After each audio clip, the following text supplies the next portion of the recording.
Halo teman-teman semua, ini adalah video kedua ya dari modul yang keempat. Modul yang keempat itu adalah data analisis dan visualisasi. Nah, di video yang kedua ini kita akan membahas indikator teknikal, bagaimana membuat indikator teknikal dengan menggunakan library Pandas ya. Apa yang akan kita pelajari di video ini? Yang pertama, kita akan coba untuk membuat indikator teknikal ya dari awal, dari nol gitu. Bagaimana membuat MA atau moving average, kemudian EMA, exponential moving average, kemudian RSI, relative strength index, MACD, kemudian Bollinger Band. Nah, dari indikator teknikal itu kita coba kombinasikan ya untuk membuat satu strategi trading, kemudian kita lakukan backtesting. Bagaimana kita bisa melakukan backtesting, kemudian membandingkan performa strategi dengan buy and hold. Jadi kalau buy and hold berapa hasil akhirnya, dan kalau performa strategi berapa hasil akhirnya pada periode waktu tertentu gitu ya. Mengapa ini penting ya? Karena kebanyakan trader itu hanya tahu indikator tanpa paham cara kerjanya.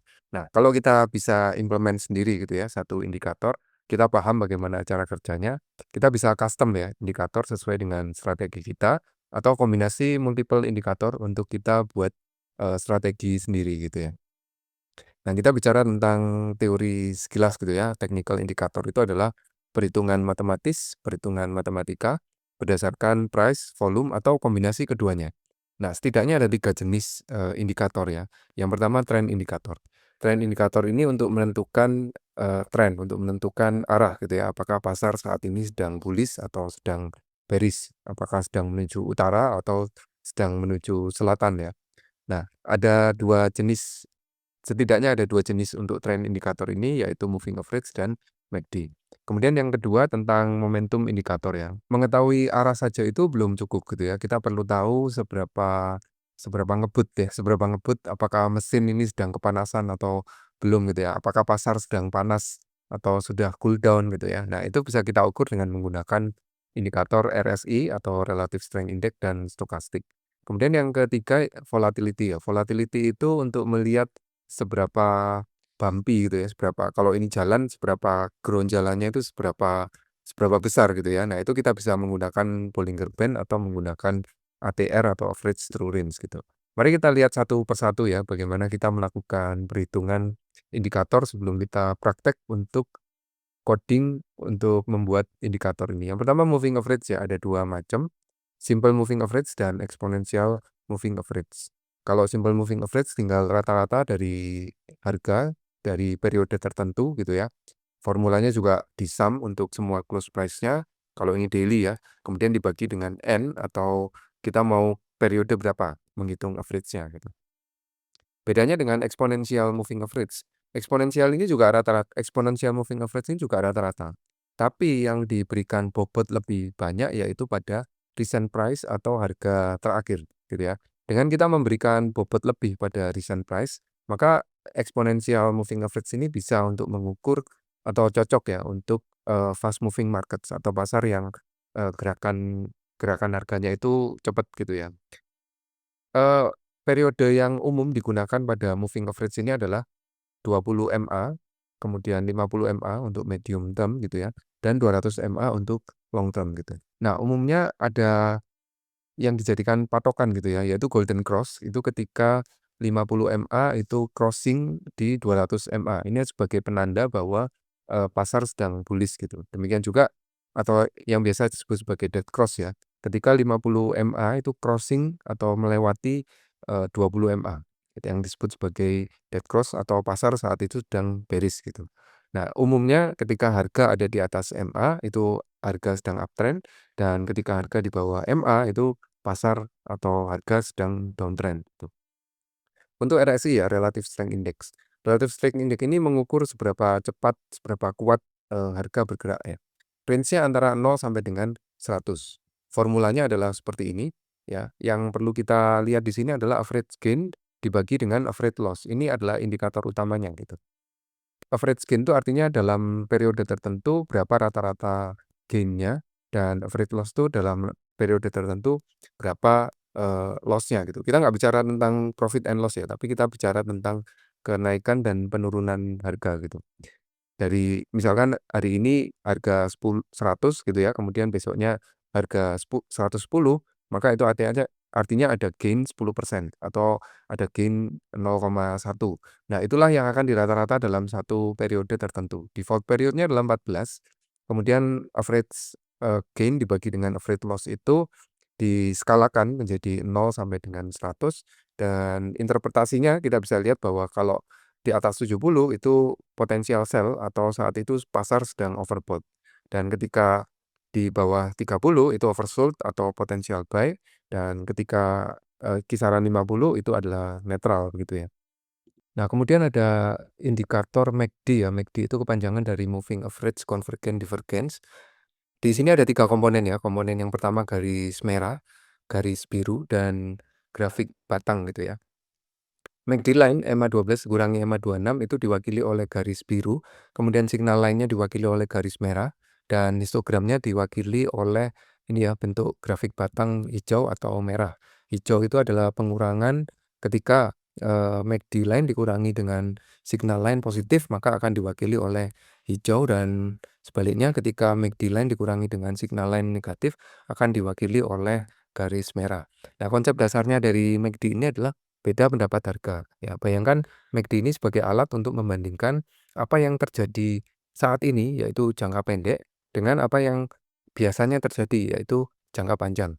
Nah, garis MACD atau garis cepat ya, yang berwarna biru di sini, itu mewakili mood pasar saat ini. Itu reaktif gitu ya. Dan sementara garis signalnya atau garis yang EMA 9 dari MACD line, ini mewakili rata-rata kebiasaan pasar gitu ya. Ini lebih tenang, lebih tidak reaktif gitu. Nah, analogi sederhananya misalnya lomba lari gitu ya. Bayangkan ada 2 pelari. Yang pertama pelari yang cepat, yaitu garis biru ini.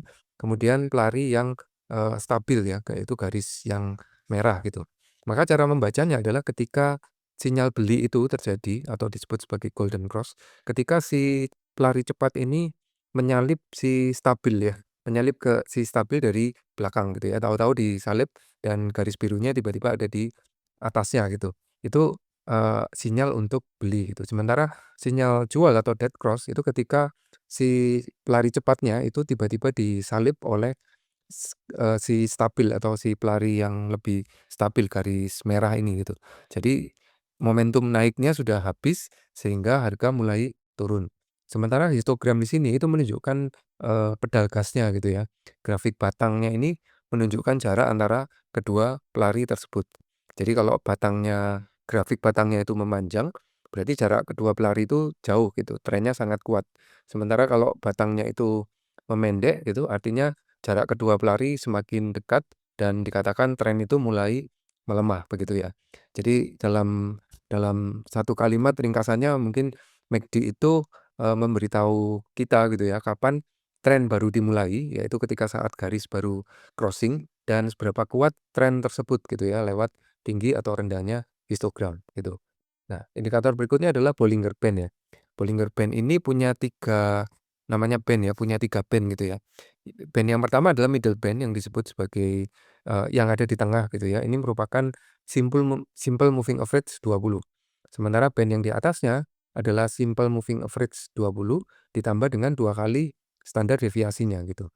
Lower band-nya sebaliknya simple moving average 20 itu dikurangi dengan 2 kali standar deviasinya. Kalau kita lihat di sini ya, di grafik ini ya, yang warna hitam ini menunjukkan price atau harga, kemudian garis merah ini menunjukkan Bollinger Band atas, upper band gitu ya, kemudian yang hijau adalah lower band yang bawah gitu. Nah, kalau kita lihat sebenarnya pergerakan harga itu ada di antara band upper band dan lower band ini. Ketika harga itu menyentuh atau melewati lower band, dia ada kemungkinan atau ada peluangnya cukup besar untuk dia kembali ke harga rata-ratanya gitu ya. Kalau kita lihat di sini, begitu melewati atau mendekati upper band, maka dia akan punya kecenderungan untuk kembali ke harga rata-rata. Ya, dengan demikian kita bisa menggunakan eee, Bollinger Band ini sebagai confluence gitu ya, kapan harga akan rebound kembali, naik atau kembali turun begitu. Seperti itu untuk komponen indikator ya, indikator-indikator yang akan kita bahas di video ini gitu, ada 5 demo yang nanti akan kita buat. Yang pertama kita coba buat moving average, yang kedua membuat, indikator RSI, lalu membuat indikator MACD, Bollinger Band, kemudian kita lakukan, simple strategi breakout, kemudian kita ukur melakukan backtesting ya, bagaimana performanya kalau dibandingkan dengan buy and hold. Sampai ketemu di demo yang pertama. Ya, di demo yang pertama ini kita akan membuat moving average ya, bagaimana kita membuat fungsi moving average yang bisa kita gunakan untuk, menghitung SMA 50, SMA 20, dan SMA 200 gitu. Pertama-tama tentu kita perlu data price atau data harga yang sudah kita buat di video sebelumnya ya, yaitu historical BTC historical.csv. BTC historical.csv ini berisi data harga mulai dari 1 Januari 2024 sampai dengan akhir November 2025 gitu ya. Kita panggil dengan nama pd.readcsv untuk kita load atau kita masukkan ke dalam data frame begitu ya. Kita nggak perlu melakukan API call karena kita sudah melakukan penyimpanan file BTC historical ini. Jadi kita tinggal load dari file CSV, kemudian kita coba tes apakah data yang di-load itu sudah berhasil. Pastikan file ini ada di folder yang sesuai dengan, eee, notebook berada gitu ya. Jadi kalau notebooknya berada di folder dokumen gitu, maka, BTC historical.csv ini juga harus berada di folder dokumen gitu. Kalau berhasil membaca, maka akan muncul seperti ini ya, bahwa data yang didapatkan 699 hari, mulai dari 1 Januari 2024 sampai 29 November 2025 gitu. Nah, kalau sudah berhasil di-load, kita akan coba untuk membuat fungsi, yaitu calculate SMA dan calculate EMA. Ada 2 parameter di sini, data yaitu data harga yang akan dihitung, dan periode kita mau menghitung, berapa lama gitu ya, berapa lama, rata-rata ini akan dihitung rata-ratanya ya, 20, 50, atau 200 begitu. Kalau di calculate SMA kita menggunakan titik min, menggunakan rolling window gitu ya, sesuai dengan periodenya. Kalau di calculate EMA kita menggunakan data.ewm ya, ini fungsi untuk menghitung exponential moving average gitu.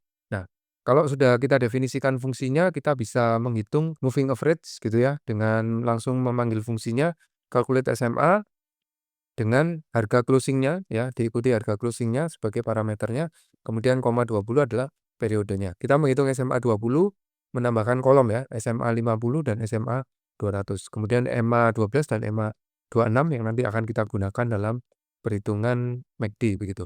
Nah, setelah kita mendapatkan data SMA 20 dan 50 dan 200 ini, kita bisa plotkan ke dalam grafik ya, karena modul 4 ini juga akan spesifik bicara tentang visualisasi. Kita plotkan dengan cara, plot DF index, yang diplot apa, yang diplot pertama adalah harga dari closing-nya di setiap hari, kemudian plot yang kedua adalah SMA 20, kemudian plot yang ketiga SMA 50, dan keempat SMA 200 begitu ya. Alfa ini menunjukkan transparansinya gitu ya, transparansi dari garisnya. Kalau kita sudah plotkan seperti itu, kita bisa show gitu ya, plt.show, kita akan mendapatkan grafik seperti ini ya. Ini adalah grafik dari Januari 2024. Kita lihat grafik harganya itu, legend-nya masih belum kelihatan ya. Saya akan berikan legend supaya terlihat plt.legend, maka akan muncul legend di sini. Nah, ini biru BTC price di sini ya. BTC price ini warna biru, kemudian SMA 20 ini warna orange, SMA 50 warna hijau, dan SMA 200 warna merah. Kalau kita lihat di sini SMA 200 ini masih, strong bullish gitu ya, masih trennya masih bullish gitu. Nah, yang disebut dengan golden cross atau dead cross itu adalah ketika SMA 50 ini cross dengan SMA 200. Kita bisa lihat beberapa event terjadi di sini. SMA 50 garis hijau di-cross dengan, meng-cross ya, meng-cross SMA 200. Di sini event pertama, kemudian di sini SMA 50 crossing pada SMA 200, kemudian terjadi lagi di sini ya, kemudian terjadi lagi di sini, kemudian terjadi lagi di sini, ini dead cross ya. SMA 50-nya meng-cross, SMA 200 yang merupakan tren jangka panjang gitu ya. Jadi ini ada kemungkinan terjadi bullish gitu ya, terjadi bullish. Nah, bagaimana kita bisa meletakkan, dead cross atau golden cross ini pada grafik ini gitu ya. Kita bisa melakukannya dengan cara kita buat dulu kolom baru yang kita sebut sebagai dead cross dan golden cross gitu ya. Definisinya bagaimana? Golden cross itu didefinisikan ketika SMA 50-nya ada di atas SMA 200 dan nah ini, yang menunjukkan kapan dia crossing dan di hari sebelumnya yaitu di shift 1 itu masih lebih kecil atau sama dengan. Nah itu kita bisa simpulkan bahwa saat itu terjadi crossing gitu ya, terjadi crossing. SMA 50 posisi hari ini itu ada di atas SMA 200, tapi di hari sebelumnya kita shift 1 itu posisinya masih belum di atas 50 gitu ya. Ini disebut sebagai crossing golden cross, kemudian kalau dead cross kebalikannya kurang dari SMA 50 kurang dari SMA 200 dan di hari sebelumnya itu masih lebih besar begitu. Nah, kalau sudah kita definisikan untuk dead cross-nya kita bisa letakkan ke dalam grafik. Setelah melakukan plotting ini kita tambahkan ya, kita tambahkan, golden dan dead. Untuk golden index di harga closing kita akan menggunakan scatter ya. Jadi scatter itu, bentuk grafik yang kita bisa letakkan, titik-titiknya gitu ya, titik-titik tertentu yaitu pada golden close ini gitu ya. Nanti akan muncul titik-titik atau posisi di mana ada golden cross atau dead cross ini. Kemudian kita berikan title ya, kita berikan title supaya lebih jelas. Untuk title-nya BTC with moving average dan crossover, X label-nya date, kemudian Y label-nya adalah harga. Nah, ketika kita jalankan kita akan mendapatkan golden cross warna hijau di sini. Ini adalah ketika garis hijau yaitu SMA 50 crossing di SMA 200. Sementara garis merah itu adalah ketika, ini merah ini ya, tanda merah ini adalah ketika SMA 50 crossing terhadap, SMA 200 gitu ya. Kalau kita lihat di posisi harga, begitu melakukan golden cross ya, garis hijau meng-cross, garis merah, itu harga naik gitu. Tapi nggak selalu juga gitu ya, kalau kita lihat di sini, mestinya dead cross ini membuat harga turun gitu, tapi kenyataannya, harganya nggak turun tapi malah rebound naik gitu. Di sini ada golden cross harganya turun turun turun tapi terus naik, sementara di sini ada dead cross, kita masih belum tahu apakah harga akan terus turun atau, rebound begitu. Jadi kita nggak bisa menjadikan satu-satunya patokan ketika melakukan pembelian atau penjualan atau trading gitu ya, dengan berdasar pada golden cross atau dead cross ini saja gitu ya, tidak bisa semata-mata menggunakan indikator ini. Nah, kita akan lihat di demo yang kedua yaitu tentang RSI. Ya, mari kita masuk ke demo yang kedua yaitu RSI atau Relative Strength Index ya. Kita definisikan satu fungsi namanya calculate RSI. Calculate RSI ini akan menghitung gains dan losses. Apa yang dimaksud dengan gains? Gains itu adalah ketika harga harga itu lebih tinggi ya, harga hari ini lebih tinggi dari harga yang kemarin sehingga ada gain atau positif, sementara losses itu adalah harga ketika hari ini itu lebih kecil dari hari yang kemarin, disebut sebagai losses gitu. Nah, yang dimaksud dengan RSI itu adalah kita melakukan rata-rata ya average gain dari average gain dan average losses dari 14 hari atau dalam hal ini periodenya 14 ya, 14 hari terakhir gitu. Kita rata-rata average gain-nya bagaimana dan average loss-nya bagaimana begitu. Nah, setelah di rata-rata kita akan menghitung, dibagi ya, average gain-nya dibagi dengan average loss-nya. Secara intuitif kita bisa lihat ya, ketika harga average gain-nya itu lebih tinggi, jauh lebih tinggi daripada average loss, artinya saat itu pasar itu sedang bullish ya. Lebih banyak hari ini harganya naik ketimbang hari ini harganya turun gitu ya. Nah, kemudian kita ubah menjadi RSI ya diubah menjadi 0 sampai dengan 100. Ini adalah salah satu cara untuk melakukan normalisasi agar berapapun harganya itu nilai RSI atau nilai, Relative Strength Index-nya itu akan selalu 0 sampai dengan 100. Lalu kita return RSI-nya ya, kita return kembalikan nilai RSI. Nah, kita bisa langsung melakukan perhitungan dengan cara DF RSI sama dengan calculate RSI untuk harga closing selama 14 periode atau 14 hari terakhir. Nah, kalau kita lihat isi dari DF ya, kalau kita lihat isi dari DF, kita akan punya tambahan kolom yaitu RSI yang akan ada nilainya gitu ya 20, 30. Ini menunjukkan, perhitungan RSI-nya sudah berhasil gitu ya dari rumus ini gitu. Ini ya kita lihat kalau yang ini masih belum ada karena kita masih masih belum bisa dihitung ya karena di hari-hari pertama itu ini membutuhkan setidaknya 14 hari untuk bisa mendapatkan nilai RSI begitu ya. Nah, kalau RSI-nya sudah dapat, lalu kita bisa menggambarkan atau mendeteksi kapan terjadi overshoot dan kapan terjadi overbought. Yang disebut sebagai overshoot ketika RSI-nya kurang dari 30 dan disebut sebagai overbought ketika RSI-nya lebih dari 70 begitu ya. Ini kalau kita lihat lagi maka kita akan punya kolom baru yaitu RSI oversold dan RSI overbought gitu ya. Nah, di sini oversold dan overbought. Yang nilainya itu adalah boolean ya, true atau false. True ketika nilai RSI-nya kurang dari 30 untuk oversold dan false dan true untuk overbought ketika nilainya lebih dari 70 gitu. Nah, kita bisa gambarkan ya, kita bisa plotting di area-area mana sebenarnya terjadi overbought dan oversold-nya gitu. Kalau kita plotting seperti ini, kita menggunakan sumbu X-nya, sumbu Y-nya adalah indeks atau time series-nya, kemudian sumbu Y-nya adalah harga ya untuk harga dari BTC. Dan oversold kita definisikan, lalu kita scatter ya, kita letakkan pada grafik, grafik ini ya, grafik harga ini untuk melihat dengan memberi tanda marker hijau dan marker merah gitu ya, marker hijau untuk yang oversold dan marker merah untuk yang overbought gitu ya. Dari grafik ini kita akan bisa lihat seperti ini grafiknya akan terlihat kapan atau di area-area mana, di harga-harga berapa gitu ya, di tanggal-tanggal berapa terjadi overbought dan oversold. Yang hijau adalah oversold, artinya harga ada peluang untuk naik, seperti ini, oversold harganya naik. Ini tapi nggak selalu juga gitu ya, ini sudah overbought berkali-kali, harga masih belum juga turun, baru turun di sini gitu. Overbought di sini, overbought overbought overbought overbought, oversold di sini, kemudian harga masih tetap turun, oversold, harga naik gitu ya. Ini menunjukkan bahwa kita nggak bisa, menggunakan indikator ini sendirian gitu ya, kita harus memberikan atau, memerlukan confluence yang lain gitu ya. Nah, berikutnya kita coba untuk menggambarkan grafik RSI-nya ya.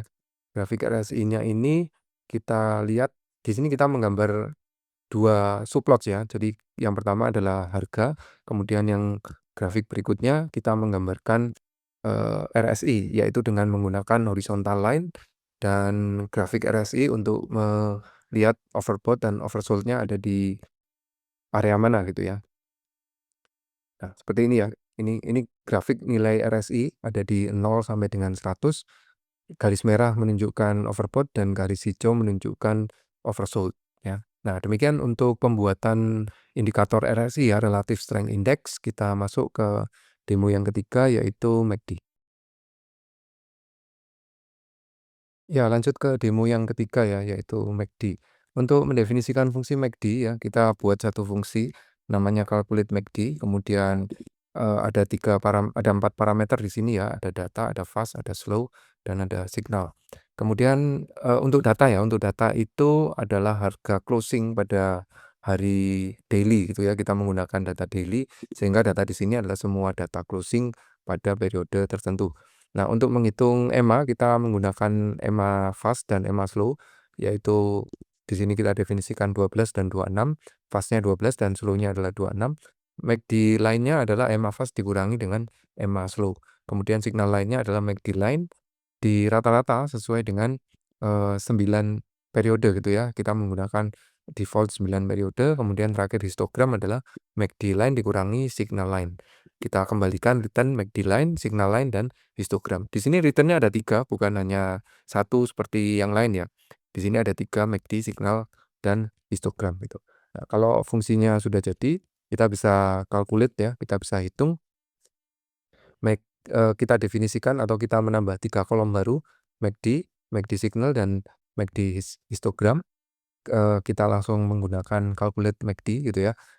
Secara otomatis nanti 3 kolom ini akan dibuat sesuai dengan nilai yang dikembalikan pada fungsi calculate MACD. Nah, untuk mendeteksi crossover ya, deteksi crossover itu kita bisa definisikan ketika MACD bullish, kita sebut sebagai MACD bullish ketika MACD-nya lebih besar dari MACD signal dan MACD di sebelumnya itu kurang atau sama dengan MACD signal. Ini logikanya mirip dengan, di bagian SMA tadi ya, SMA untuk menentukan dead cross dan golden cross itu. Jadi di hari sebelumnya kita cek, di hari ini kita cek apakah, sudah di atasnya dan di hari sebelumnya ada di bawah atau sama dengan, itu artinya terjadi crossing. Nah, kita sudah mendeteksi untuk bullish dan bearish-nya, berikutnya kita bisa lakukan plotting ya. Kita lakukan plotting untuk harga terhadap, MACD bullish dan MACD bearish-nya. Ini untuk harganya, harganya kita menggunakan indeks time series atau sumbu X-nya adalah time series dan sumbu Y-nya adalah harga closing. Kemudian bullish didefinisikan sebagai MACD bullish dan bearish didefinisikan sebagai MACD bearish. Kita lakukan scatter untuk semua bullish dan bearish pada grafik yang ada ya, pada grafik AX1 ini. Kemudian kita show, kita lihat apakah sudah berhasil nampak gitu ya untuk hasil dari bearish dan bullish dari indikator MACD ini.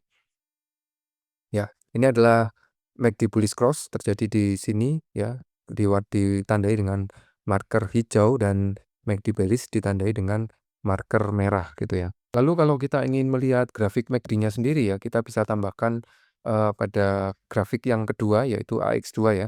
Kita definisikan, MACD-nya dalam bentuk garis yaitu garis MACD, kemudian garis signal dan kemudian, histogramnya begitu ya. Kita tampilkan, kita akan mendapatkan 2 grafik. Grafik yang pertama adalah grafik harga dengan marker MACD bullish cross dan bearish cross. Kemudian grafik yang kedua adalah gambar dari, MACD indikator itu sendiri gitu ya. Garis biru itu adalah MACD, garis merah itu adalah signal dan, histogram hijau atau merah ini merupakan pengurangan dari garis biru dikurangi dengan garis merah begitu. Nah, seperti itu untuk demo yang ketiga ya, yaitu MACD. Berikutnya kita akan lanjut untuk demo yang keempat, yaitu Bollinger Band. Ya, lanjut ke demo yang keempat ya. Demo yang keempat yaitu Bollinger Band. Bollinger Band ini, sebenarnya rumusnya simpel gitu ya. Jadi kita tinggal mendefinisikan middle band yang merupakan rata-rata atau SMA dari SMA 20 gitu ya. Kemudian kita hitung standar deviasinya, lalu kita definisikan upper band adalah middle band ditambah 2 kali standar deviasi, dan lower band adalah middle band dikurangi standar deviasi 2 kali dari standar deviasi. Kita return 3 3 nilai ya, middle band, upper band, dan lower band gitu. Nah, kalau sudah kita tinggal panggil fungsi ini, kita hitung, kita tambahkan 3 kolom lagi ya, yaitu middle, upper, dan lower dengan cara menghitung, Bollinger Band yang sudah didefinisikan dengan periode 20 dan standar deviasinya 2 gitu ya, 2 kali standar deviasi. Kita juga nambahkan kolom baru namanya Bollinger Bandwidth untuk mengukur lebar dari upper band dan lower band-nya gitu ya. Lalu kita coba untuk kita mendefinisikan signal gitu ya dengan menggunakan Bollinger Band ini. Misalkan kita punya kolom namanya BB squeeze ya. BB squeeze ini menunjukkan ketika width-nya itu sudah sangat mengecil gitu. Kemudian BB breakout up gitu ya. Ini ketika harga closing-nya lebih tinggi daripada BB upper. Ada potensi untuk melakukan break up atau harga terus naik gitu. Sementara breakout down adalah ketika harga closing-nya lebih kecil dari BB lower atau potensi untuk breakout down gitu ya, harga akan terus turun gitu. Nah, setelah kita mendeteksi sinyal, kita coba untuk melakukan plotting begitu ya, kita plotting, kemudian kita coba show gitu ya. Ya, ini adalah tampilan dari Bollinger Band ya, yang hitam ini legend-nya perlu diturukan ya, saya berikan legend true dulu, blt.legend supaya kelihatan ya. Nah, ini ya garis hitam di sini adalah garis harga, kemudian yang biru adalah middle band, yang atas adalah upper band, dan yang bawah adalah lower band gitu. Kita berikan tanda untuk yang signal yang tadi sudah kita deteksi ini, kita masukkan atau kita berikan ke dalam grafik ya, breakout, kapan dia breakout up, breakout down gitu ya. Kemudian dilakukan scatter supaya terlihat di mana saja dia terjadi breakout begitu. Nah, inilah bentuk dari, eee, marker breakout up dan breakout down gitu. Nah, bagaimana cara menginterpretasikannya ya?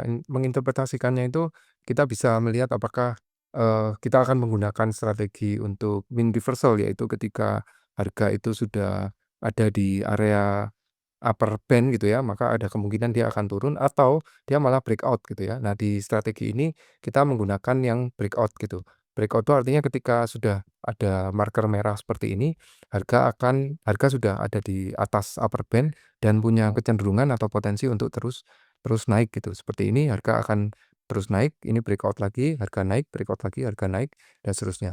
Sementara ketika dia melewati dari lower band ya, yang hijau, harga punya potensi untuk terus turun gitu ya, seperti ini, harga turun, breakout, harga turun, tapi, ini enggak turun, tapi malah dia kembali ke harga rata-rata begitu ya, harga dia, reversal gitu ya, dia bukan terus turun tapi malah naik gitu.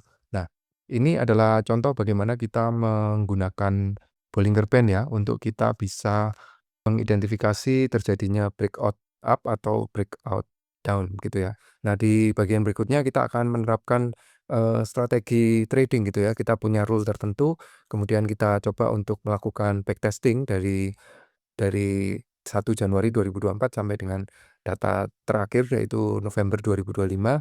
Kemudian kita bandingkan kalau misalnya kita buy and hold dibandingkan dengan trading strategi yang kita definisikan, itu lebih bagus yang mana gitu ya. Ini juga sebagai salah satu cara bagaimana, bisa melakukan backtesting strategi.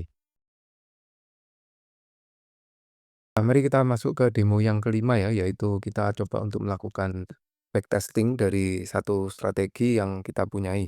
Saya coba mendefinisikan satu strategi dulu ya, kita sebut sebagai MA crossover gitu ya. MA crossover ini logikanya adalah ketika MA 20 ya, MA short, MA 20, SMA 20 itu melakukan cross atau lebih tinggi dari SMA 50, maka dilakukan long gitu ya. Kalau sebaliknya, kalau MA 20 itu di bawah dari MA 50, maka akan dilakukan short gitu ya. Ini bisa dilakukan di pasar futures gitu ya, yang kita bisa melakukan, transaksi dua arah gitu. Nah, kita definisikan sinyalnya terlebih dahulu dengan menggunakan seperti ini, sinyalnya 0, kalau lebih short MA-nya lebih besar dari long-nya, maka dilakukan satu gitu ya, atau buy atau long gitu ya. Kalau short MA-nya lebih kecil dari long, maka diberikan -1 atau dilakukan short selling begitu. Dari simple strategi itu kita coba untuk menghitung berapa return-nya gitu ya, return yang didapatkan dengan menggunakan atau dengan menambahkan strategi return di sini. Simple return dikali dengan sinyalnya, sesuai dengan sinyal yang ini, satu atau -1 begitu. Nah, bandingkan dengan buy and hold. Jadi kalau buy and hold, maka tentu mudah gitu ngitungnya, yaitu buy and hold sama dengan DF simple return gitu. Jadi simple return-nya berapa, itu yang akan menjadi return dari buy and hold pada hari itu. Nah, berikutnya kita hitung cumulative return, karena kita bicara tentang periode dari 1 Januari 2024 sampai dengan, November 2025. Jadi kita perlu menghitung cumulative return-nya. Cumulative return itu bisa dihitung dengan menggunakan kumulatif produk ya. Jadi kalau untuk strategi kumulatif, yaitu dengan menggunakan ini ya, sinyal yang ini, itu adalah satu plus strategi return yang kita simpan di sini tadi. Sementara kalau buy and hold, satu plus, buy and hold gitu ya, kita lakukan, kumulatif produk. Dengan demikian kita sudah mendapatkan, nilai atau kumulatif return dari kedua strategi ini, kemudian kita hitung atau kita dapatkan metriknya. Keseluruhannya ya, keseluruhan dari awal periode sampai dengan akhir periode, kemudian kita jadikan dalam bentuk persentase, berapa persen yang sudah didapatkan untuk yang strategi dan untuk yang buy and hold. Total trade-nya kita hitung juga, kemudian kita lakukan return ya. Ini untuk menghitung total trade-nya, ada berapa banyak trade yang dilakukan, sementara kalau buy and hold sudah pasti hanya satu ya, yaitu di tanggal 1 Januari itu aja buy, kemudian di hold sampai dengan akhir periode. Ini yang di return dalam bentuk dictionary ya, strategi return, buy and hold return, outperformance, dan total trading. Nah, kita coba panggil untuk menjalankan backtest ini. Kita coba result sama dengan backtest crossover dari data data frame ya, data frame yang sudah kita definisikan, kita sudah punyai, kemudian kita coba untuk menghitung atau menampilkan ya, berapa banyak atau berapa hasil dari, perbandingan dari kedua strategi ini. Kita jalankan, ini adalah ada yang terlewat ya, simple return-nya belum kita definisikan, saya akan berikan definisi dulu di sini. DF simple return-nya adalah DF close percentage change gitu ya, kita jalankan kembali. Nah, ini adalah strategi return, eee, untuk strateginya yaitu menghasilkan 16,39%, sementara buy and hold itu 105,53%. Tentu buy and hold lebih tinggi ya, lebih tinggi 89,14% dan strategi return itu menghasilkan 17 trade. Kalau mau kita plotkan dalam grafik, kita bisa menggambarkan grafiknya ya, kita buat, plot perbandingan dari plotnya, saya kopikan di sini. Untuk perbandingan comparison-nya ya, komparasi dari strategi dan dari buy and hold, seperti ini. Nah, ini dari buy and hold, kita bisa lihat ya, awal mula belum ada sinyal, ketika ada sinyal, naik, return-nya naik, kemudian turun turun turun turun turun, kemudian naik turun, dan terakhir berhenti di sini gitu. Sementara kalau buy and hold, kita bisa lihat harganya naik gitu ya, harganya naik karena trennya bullish gitu. Nah, ini adalah contoh bagaimana kita melakukan backtesting gitu ya dari periode 1 Januari 2024 sampai dengan November 2025. Nah, untuk video berikutnya kita akan lihat bagaimana kita bisa melakukan visualisasi dengan menggunakan Matplotlib. Sampai ketemu di video berikutnya.